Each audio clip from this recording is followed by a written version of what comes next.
बेटी जैसी है वो मेरी, जानते हैं ना आप सब लोग। फिर भी उस पर इतना घटिया इल्जाम लगाया आप लोगों ने।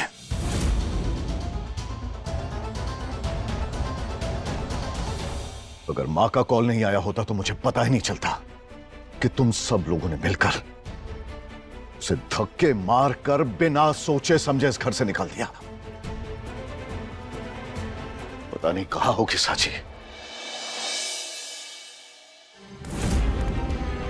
उस नंदन के साथ मिलकर इतना बड़ा ड्रामा क्रिएट किया वो शादी वाले दिन, ताकि मुझे गिल्ट फील हो और इसकी इज्जत बचाने के लिए मैं इससे शादी कर लूं और ये इस प्रॉपर्टी की हिस्सेदार बन जाए। राइट? ये क्या बोल रही हो तुम? मैं तुम्हें मंदिर क्यों भेजूंगी भला? छोटे मालिक हम पे ऐसा इल्जाम क्यों लगा रहे हैं?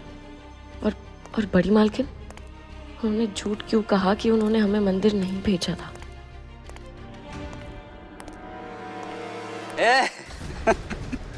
इतनी रात को कहाँ चली चम्मक चलो? हाँ, अरे थे पकड़। आधी रात को पता नहीं कहां भटक रही होगी। डैड सीरियसली आपको अभी भी उस फ्रॉड की पड़ी है? आपको लगता है मैं बिना सोचे समझे इतना बड़ा फैसला लूंगा? मैंने अपनी आंखों से देखा है वो ये सब कुछ पैसों के लिए कर रही थी। इनफैक्ट जो शादी की उसने मुझसे, ये भी उसके प्लान का हिस्सा था। जरूरी नहीं कि हर आंखों देखी चीज सच हो अंश, नहीं है जरूरी। मेरा दिल कहता है बेटा, सांची ऐसा कर नहीं सकती, सांची कभी ऐसा नहीं कर सकती। वाह डैड, आपको आज भी मुझ पर यकीन नहीं है। राइट? मैंने आपकी कही हर बात मानी है। इनफैक्ट 15 साल पहले जब आपने अपना फैसला मुझ पर थोप दिया था, वो भी मैंने माना। उस लड़की से शादी करने के लिए आपने मुझसे कहा, मैंने वो भी कर लिया। लेकिन आज जब मुझे पता है कि वो एक लड़की फ्रॉड है, तब भी आप चाहते हैं मैं उसे अपना लूं। Sorry, that's not gonna happen. Never.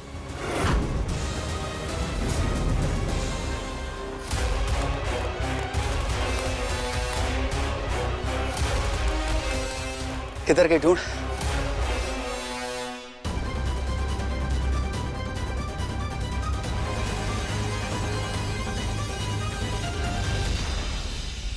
छोटे मालिक को फोन करते। क्या तुमने एक बार भी उसके बारे में सोचा? She's your wife, बीवी है तुम्हारी। मैं इस रिश्ते को नहीं मानता हूं।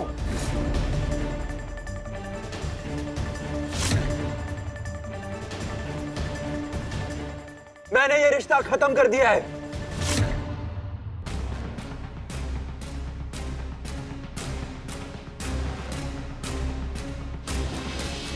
शादी का रिश्ता इतना कमजोर नहीं होता कि तेरे कहने भर से टूट जाए। दादी प्लीज, अब मैं किसी से भी बहस नहीं करना चाहता हूं इसके बारे में। I am done. जिसको जो करना है करे। रियांश, रियांश,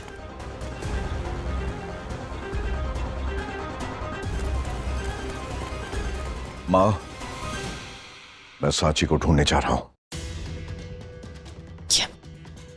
आधी रात को एक लड़की का इस तरह घर से बाहर रहना शोभा नहीं देता और ना ही ठीक है। बेटा तू सांची को लिया। मां, मां, मां, बैठो। मां, छाया। रियांश भाई, दादी आराम से।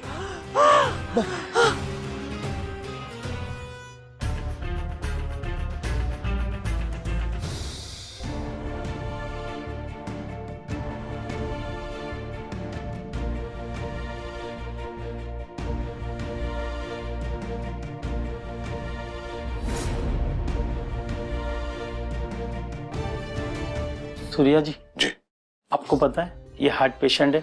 मैंने आपसे पहले ही कहा था इन्हें किसी चीज का सदमा नहीं लगना चाहिए। ऑलरेडी ये मेडिसिन पे, उनसे भी इनकी हालत संभली नहीं जा रही है। मैं एक मेडिसिन और बढ़ा रहा हूँ, लेकिन इनका ध्यान रखना बहुत जरूरी है। इन्हें किसी चीज का सदमा नहीं लगना चाहिए। अगले 3 महीने तक इनका बहुत ख्याल रखना है, वरना इनकी जान को खतरा हो सकता है।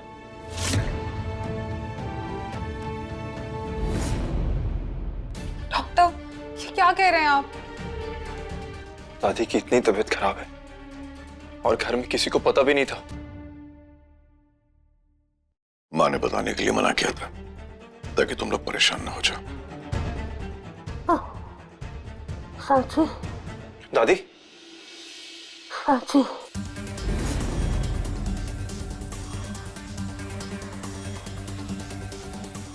साची कौन है? देखिए, अगर वो यहाँ नहीं है तो उनको बुलाइए, इन्हें उनकी सख्त जरूरत है।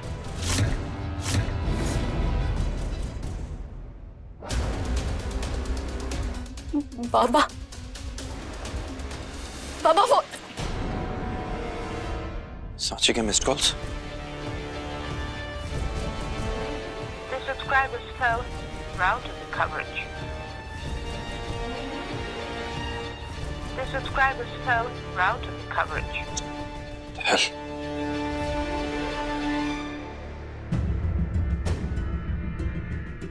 एक नंबर सेंड करो, उसका लोकेशन चाहिए अभी।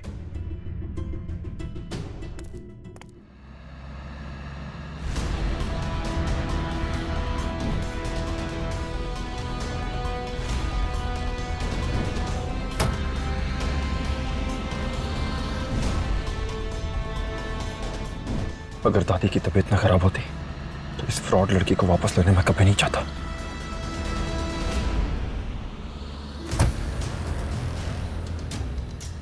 कि ये लड़की है कहां?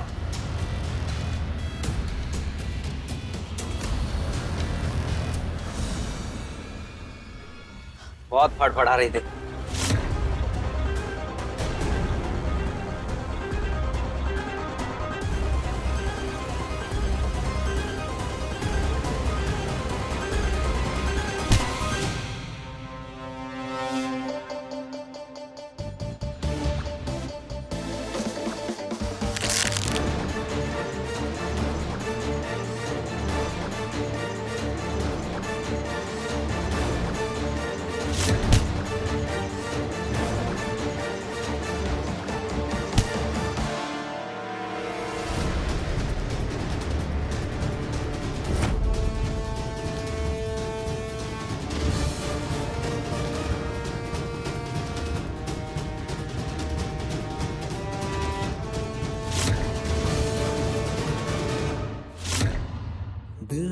आजकल है तेरे इश्क में काफी दिनों से बेकरार सा। दिल आजकल है तेरे इश्क में काफी दिनों से बेकरार सा। खुदा ने लिखी अपनी आशिकी, होंगे ना जुदा कभी। मैंने कर लिया है ये फैसला, बोलो कैसे भला ये टूटे। छोटे मालिक, हम कसूर है, हमारी कोई गलती नहीं है। चलो यहाँ से।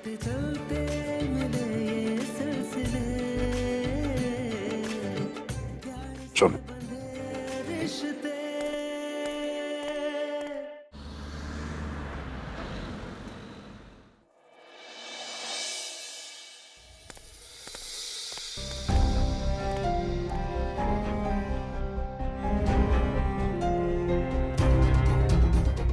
हमने कभी नहीं सोचा था कि इस घर में दोबारा वापस आ पाएंगे।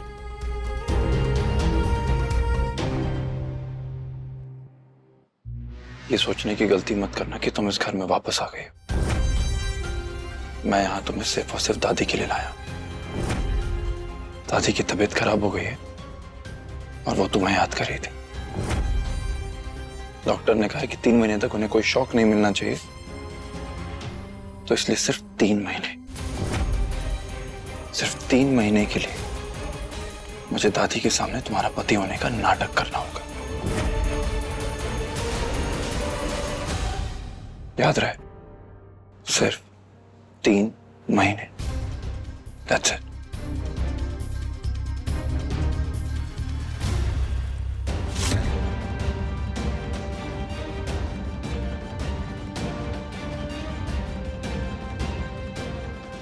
You okay?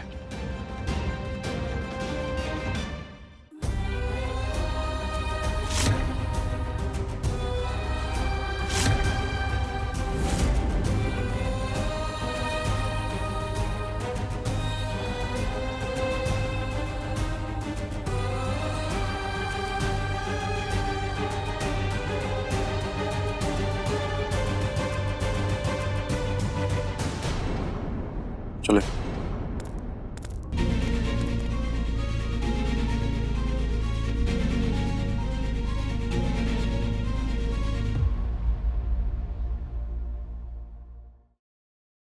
फिर कभी अपनी इस दादी को छोड़कर मत जाना, वरना तेरी दादी जिंदा नहीं रह पाएगी। दादी आप ये क्या बोल रही हैं? मुझे छोड़कर कभी नहीं जाएगी ना? बोल ना।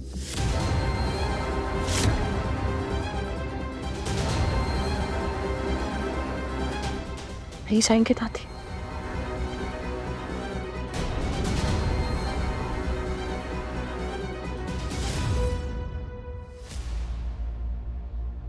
प्रियांश बेटा, हाँ दादी।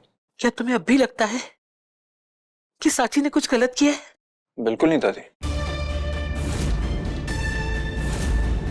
साची बहुत अच्छी है, मुझे गलतफहमी हो गई थी।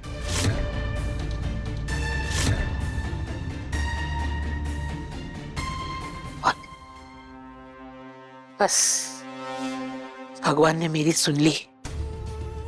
अब बस भगवान से एक ही प्रार्थना है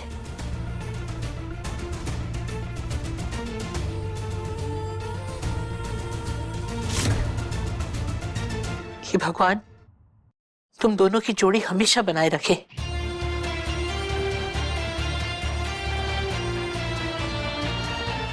और तुम दोनों का साथ कभी न छूटे।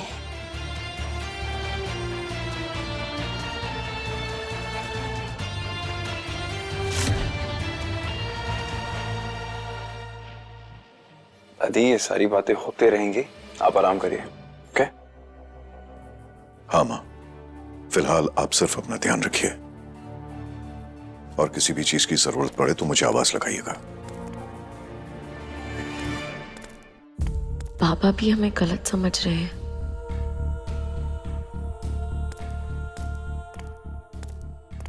तुम रुको, मुझे तुमसे कुछ बात करनी है। जी जी दादी बोलिए। मुझे पता है वो कौन सा जरूरी काम है जिसकी वजह से तुम्हें वापस आना पड़ा। अब आपको सब पता ही है तो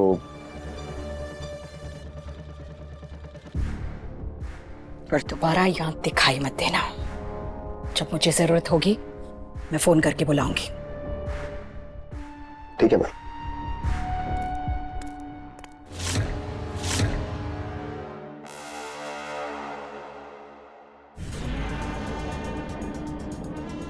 डॉक्टर ने भले ही मम्मी जी को 3 महीने का टाइम दिया हो, लेकिन मैं इस लड़की को 3 महीने पूरे होने से पहले ही इस घर से बाहर निकाल दूंगी। बेटा, ये घर तुम्हारा है, तुम्हारे घर से तुम्हें कोई नहीं निकाल सकता। हाँ दादी, आप बिल्कुल फिक्र मत कीजिए, कोई नहीं निकाल रहा है हमें इस घर से। तुम लोगों को लगता है कि तुम लोग मेरे आगे ड्रामा कर रहे हो, लेकिन तुम लोग ये नहीं जानते कि मैं सबसे बड़ी ड्रामा क्वीन हूं। बेटा, रियांश के मन में जो बात घर कर जाती है ना, फिर उसे निकालना मुश्किल हो जाता है। 15 साल पहले जो हुआ उसके लिए उसने आज तक अपने पिता को कभी माफ नहीं किया। बेटा, तेरे और मेरे पास सिर्फ 3 महीने हैं। दादी आप ऐसा क्यों कह रही हैं? मेरी बात ध्यान से सुन। इन 3 महीनों में हर हाल में तुझे अपनी गृहस्थी बचानी होगी। बेटा, उस अलमारी में मेरी साड़ी है, कुछ गहने हैं और शिव पार्वती जी की मूर्ति है, उसे ले आ। जी, अभी लेके आते।